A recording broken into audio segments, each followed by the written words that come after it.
오늘은 사사기 14장 10절에서 20절, 저희가 지금 새벽에 사사기 말씀을 강해하고 있는데 다른 본문으로 가지 않고 그냥 이어서 이 말씀으로 가지고 하나님의 법을 떠나면 불행이 다가옵니다 라고 하는 제목을 가지고 여러분과 은혜를 나누겠습니다.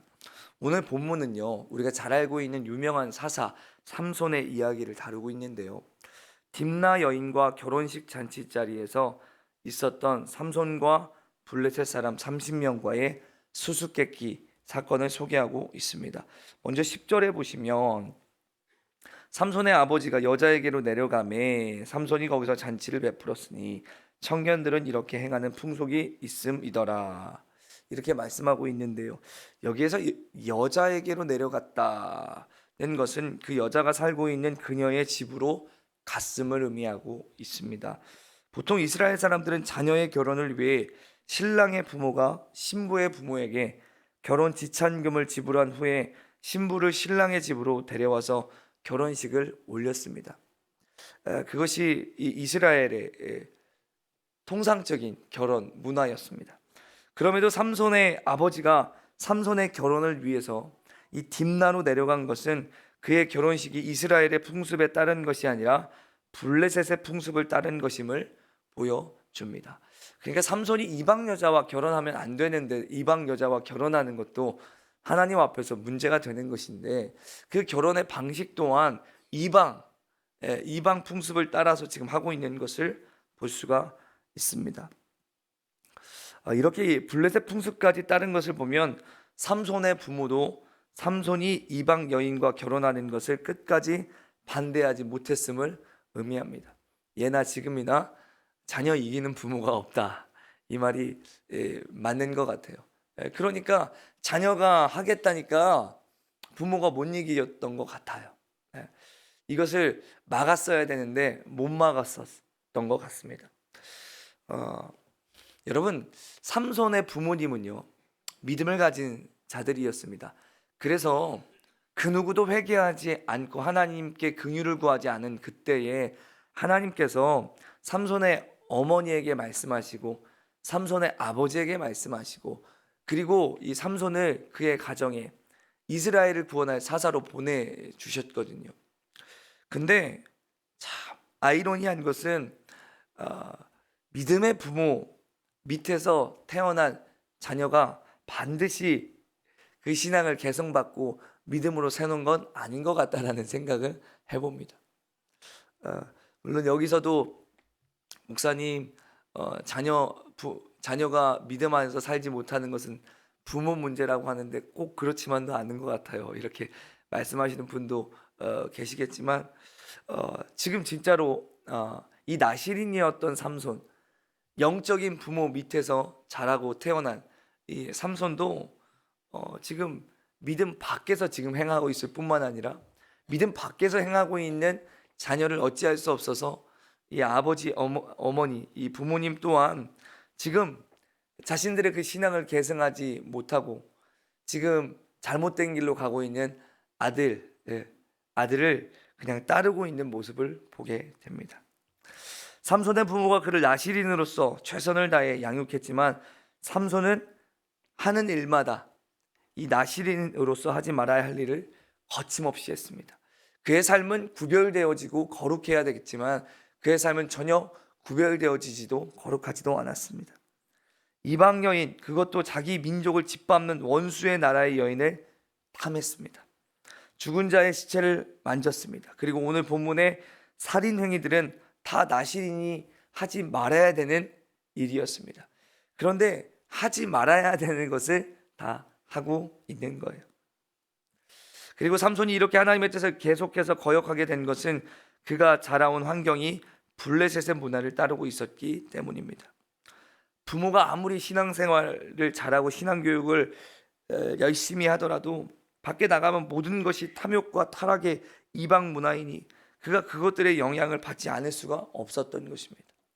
여러분, 우리 아이들이 세상에서 자라는 시간 70시간, 교회에서 자라는 시간 70분, 이 70시간과 70분, 이것에 어떤 것에 더 많은 영향을 받겠습니까? 바로 70시간에 더 많은 영향을 받겠죠. 세상 속에서 자라가기 때문에 이 세상의 문화와 세상의 모습과 이 세상의 어떤 논리, 문화를 닮아가는 것이 우리 자녀들의 모습이다라는 것이죠. 네. 그러니까 더 많은 영향을 받고 있어요. 그러므로 여러분, 우리도 가정이나 교회에서 아무리 신앙교육을 하고 예의 범죄를 가르친다 할지라도 우리 자녀들이 세상에서 전혀 다른 문화를 접하게 되면 그 교육이 자녀에게 바르게 정립될 수가 없는 것이죠. 그래서 이러한 문제 의식을 가지고 있는 교회들과 또 이 미국에 있는 교회들은 지금 다 우후죽순 대안학교를 이렇게 세우고 대안학교에서 아이들을 가르치고 있는 것입니다. 왜냐하면 공교육이 무너졌고 그 공교육 안에서 자란 아이들이 이상한 것을 배우게 되고, 이상한 것을 배운 아이들이 성경적인 가치관이 아니라 세상적인 가치관을 가지고 살아가기 때문입니다. 우리가 어떻게 하면 우리 아이들을 믿음으로 키워낼 수 있을까요? 어떻게 하면 우리 아이들에게 믿음을 계승할 수 있을까요? 우리가 가정과 교회뿐 아니라 사회와 나라를 위해 더욱 힘써서 기도하고 복음을 부지런히 가르치고, 또 아이들이 더욱더 교회를 사랑하고 교회를 가까이 하고 또 예배를 더욱더 힘써 드릴 수 있도록 우리가 더 노력해야 될 줄로 믿습니다. 이렇게 부자 함세, 부모와 자녀가 함께하는 새벽 예배, 이런 곳에 아이들을 데리고 나오고 또 한 달의 시작을 주님께 올려드리며 기도하고 기도받고 시작하는 이 전통과 또 이런 습관을 가지고 살게 하는 것, 이것이 우리 아이들을 믿음으로 키우고 믿음으로 세우는 이 부모들의 몸부림이 될 수 있을 줄 믿습니다. 이 몸부림 가운데 우리 아이들이 그래도 세상에 휩쓸려 가지 않고 믿음 안에서 살아가는 아이들이 되게 될 줄로 믿습니다. 아멘. 그래서 되도록이면 우리 아이들이 세상 문화에 익숙하지 않고 교회 문화에 익숙하고 세상의 가치관을 가지고 살아가는 게 아니라 성경적인 가치관을 가지고 살아갈 수 있도록 지도하고 가르치는 저와 여러분 또 우리 산성교회가 되었으면 좋겠습니다. 그렇게 할 때 우리가 우리 아이들이 세상 가운데 지켜낼 수 있는 줄 믿습니다. 그러므로 오늘 내가 감당할 수 있는 사회에 대한 영향력은 무엇이 있을까? 여러분 깊이 생각하고 우리 자녀들을 또 우리의 후손들을 믿음으로 이끌기 위해서 우리가 어떻게 애쓰고 힘쓰고 노력해야 되는가, 우리 자신을 돌아볼 수 있게 되기를 예수님의 이름으로 축복합니다. 두 번째, 이어지는 12절에서 14절에 삼손은 블레셋 땅에서 사귀게 된 친구 30명에게 자기가 죽인 사자의 일을 가지고 7일을 기한으로 수수께끼를 냅니다. 삼손이 그들에게 이르되 이제 내가 너희에게 수수께끼를 내리니 잔치하는 이래 동안에 너희가 그것을 풀어 내게 말하면 내가 배옷 30벌과 겉옷 30벌을 너희에게 주리라. 그러나 그것을 능히 내게 말하지 못하면 너희가 내게 배옷 30벌과 겉옷 30벌을 줄지니라 하니 그들이 이르되 내가 수수께끼를 내면 우리가 그것을 들으리라 하매 삼손이 그들에게 이르되 먹는 자에게서 먹는 것이 나오고 강한 자에게서 단 것이 나왔느니라 하니라. 그들이 사흘이 되도록 수수께끼를 풀지 못하였더라. 삼손이요, 잔치 기간 동안에 수수께끼를 내요. 이 수수께끼를 푸는 기간을 7일이나 준 것은 그것을 풀 수 있는 사람은 자신 외에는 아무도 없을 것이라고 확신했기 때문입니다. 이 삼손이 사자를 찢어 죽인단 말이죠. 그런데 그 원인이 무엇인지, 나가 이렇게 강한 힘을 가진 것이 무엇인지 한번 알아맞추라는 것이죠. 그래서 그는 배옷 30벌과 겉옷 30벌을 걸고 그들이 풀면 자신이 그들에게 그것을 주고 그들이 못 풀면 그들이 자신에게 그것을 줘라, 이것을 제안했어요. 이에 블레셋 친구들은 선뜻 삼손의 제안을 받아들였지만 도저히 이 수수께끼를 풀 방도가 없어요. 그 일은 삼손만이 경험한 지극히 개인적인 일이었고 삼손이 그 누구에게도 말하지 않았던 비밀이었기 때문입니다. 그러자 블레셋 사람들이 15절에 삼손의 아내를 겁박하기 시작합니다. 일곱째 날이 이르러 그들이 삼손의 아내에게 이르되 너는 내 남편을 깨어 그 수수께끼를 우리에게 알려달라 하라. 그렇지 아니하면 너와 내 아버지의 집을 불사르리라 너희가 우리의 소유를 빼앗고자 하여 우리를 청한 것이 아니냐, 그렇지 아니하냐 하니. 여러분, 친구들은 참으로 악한 자들이었습니다. 오로지 수수께끼 내기에서 이기기 위해서 지금 삼손의 아내를 겁박하고 있어요. 이건 매우 비겁하고 간교한 그런 모습이라고 할 수가 있죠. 그리고 이들에게 협박을 받은 여인은 두려움에 빠져서 모든 가능한 방법을 사용하여 수수께끼의 답을 알아내려고 했습니다. 무려 나흘 동안이나 삼손 앞에서 울며 그에게 답을 가르쳐 주기를 강요했습니다. 여자의 눈물은 강하다고 하죠. 남자 앞에서 이렇게 막 우니까 이 삼손이 진정으로 사랑해서 흘린 눈물이 아니라 이 삼손에게서 이 비밀을 알아내기 위해서 흘린 눈물, 이 위장의 눈물인데요. 이 삼손이 나중에 이게 때문에 흔들려요. 만일 그녀가 삼손을 진정으로 사랑했다면 블레셋 친구들의 악행을 삼손에게 고했어야 돼요. 그런데 그 비밀을 알려달라고 지금 울고 있어요. 근데 삼손은 그녀의 위장의 눈물에 속아서 자기 부모에게도 말하지 않은 비밀을 그녀에게 가르쳐주고 맙니다.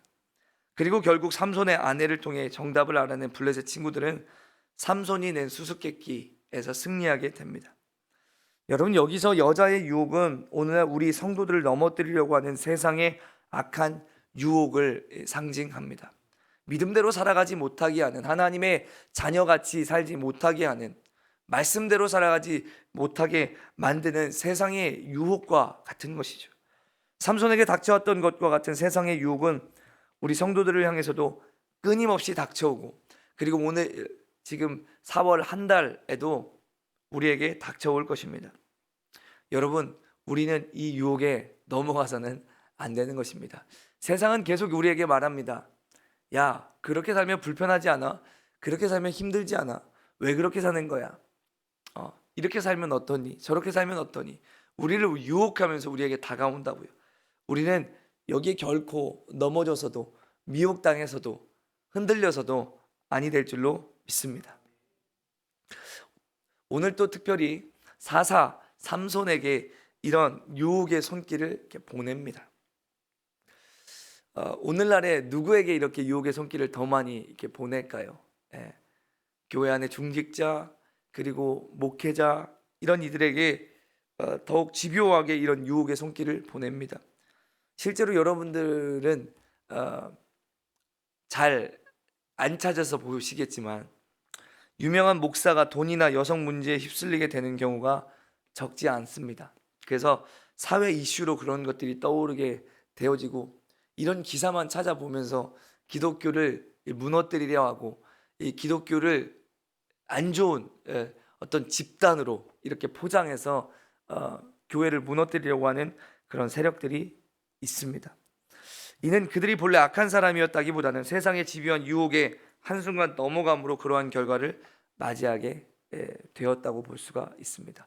그 목회자가 그 어떤 성적인 이슈에 휘말렸다고 해서, 물질에 휘말렸다고 해서 원래 그런 사람이 아니라, 그런 그 귀한 목사님들도 유혹에 빠져서 넘어갔다라는 것이죠. 여러분, 우리가 믿음으로 이렇게 살려고 몸부림쳐도 마귀는 계속해서 우리를 어떻게 하면 넘어뜨릴까 계속해서 유혹하고 미혹한다는 것이죠. 우리가 그것에 빠지고 그것에 넘어지면 우리 또한 정말로 믿음 밖에서 살아갈 수 있고, 정말로 믿음의 사람이 해서는 안 되는 행동도 할 수 있다라는 것이죠. 오늘 이 한순간에 유혹에 넘어간 이 삼손은요, 하나님의 능력을 힘입었을 때는 맨손으로 사자마저도 이길 정도였지만 한순간 방심하는 사이에 여인의 유혹에 넘어가 패배자로 전락한 것은, 그가 이 하나님의 말씀을 벗어나 살고 말씀 밖에서 살고 정말로 이 유혹에 넘어간 결과입니다. 그러므로 여러분, 이러한 사단의 함정에 빠지지 않기 위해서 썩어질 옛 습관을 멀리하고 말씀과 기도로 무장하는 이 한 달 되시기를 예수님의 이름으로 축복합니다. 더욱이 성경이 말씀하기를 사람이 세상의 유혹을 받아 시험에 빠지는 것은 어떠한 원인이 있기에 앞서 먼저 자기 욕심에 이끌려 미혹된 결과라고 말씀하고 있습니다. 그러므로 여러분 안에 세상을 사랑하고 세상을 쫓아가고 싶은 욕심을 여러분 끊어내시기를 예수님의 이름으로 축복합니다. 특별히 우리가 사순절을 보내고 있습니다. 이 사순절 예수님의 십자가의 고난과 그 은혜를 깊이 묵상하면서 여러분이 그러한 죄악들을, 그러한 유혹들을 넉넉히 이길 수 있기를 예수님의 이름으로 축복합니다. 그래서 이 한 달이 승리하는 복된 한 달 되시기를 예수님의 이름으로 축복합니다. 근데 19절에 여호와의 영이 삼손에게 갑자기 임하심에 삼손이 아글론에 내려가서 그곳 사람 30명을 쳐 죽이고 노략하여 수수께끼 푼 자들에게 옷을 주고 심히 노하여 그의 아버지의 집으로 올라갔고라고 말씀하고 있습니다. 그런데 여러분, 여기에서 의문이 일어나는 것은 삼손이 과연 성령의 능력을 힘입을 만큼 하나님께 합당한 사람이었는가라고 하는 것입니다. 저는 이런 좀 의문이 있어요. 하나님, 아니 이렇게 하나님 말씀 반대로 사는데 왜 이 삼손에게 능력을 주십니까? 왜 이 삼손에게 힘을 주십니까? 그가 지금까지 한 행동을 볼 때 그는 결코 하나님의 뜻에 합당한 사람이 아니었습니다. 그런데도 그가 성령을 힘입어 적을 쳐서 이기게 된 것은 상식적인 것이라고는 말할 수가 없습니다. 다만 우리가 여기서 알 수 있는 것은 이스라엘을 구원하시기 위해 삼손을 사사로 세우신 하나님께서는 블레셋을 치는 일에 있어서는 방관하지 않으시고 직접 개입해 주셨다는 정도입니다. 여러분, 우리는 하나님 뜻을 다 알 수 없습니다. 우리가 어떤 상황 앞에서 하나님의 뜻을 다 알 수가 없어요. 다만 우리는 하나님을 믿을 뿐입니다. 그리고 다만 우리는 그 상황 속에서 우리는 어떻게 해야 될지 하나님께 묻고 순종할 뿐입니다. 그리고 이어지는 말씀을 보면 삼손은 결국 자신의 모든 죄값을 치르게 됩니다. 그의 삶은 그가 지은 죄만큼 비참해지게 됩니다. 그러므로 우리는 공의의 하나님께서 반드시 죄값을 치르게 하심을, 죄값을 찾으심을 늘 기억하며 죄와 싸우기를 힘써야 하고 피 흘리기까지 해야 될 줄로 믿습니다. 특별히 우리 4월을 맞이하며 여러분이 우리의 죄를 위해서 이 땅에 오시고 십자가를 지신 우리 예수님을 생각하고 묵상하며 죄와 싸우기를 피 흘리기까지 하는 저와 여러분 되시기를 예수님의 이름으로 부탁드립니다. 그래서 이번 한 달이 하나님께 영광을 올려드리는 한 달이요, 그 어느 달보다 하나님의 기쁨으로 사시는 한 달 되시기를 예수님의 이름으로 축복합니다. 아멘. 우리 시간 기도하겠습니다.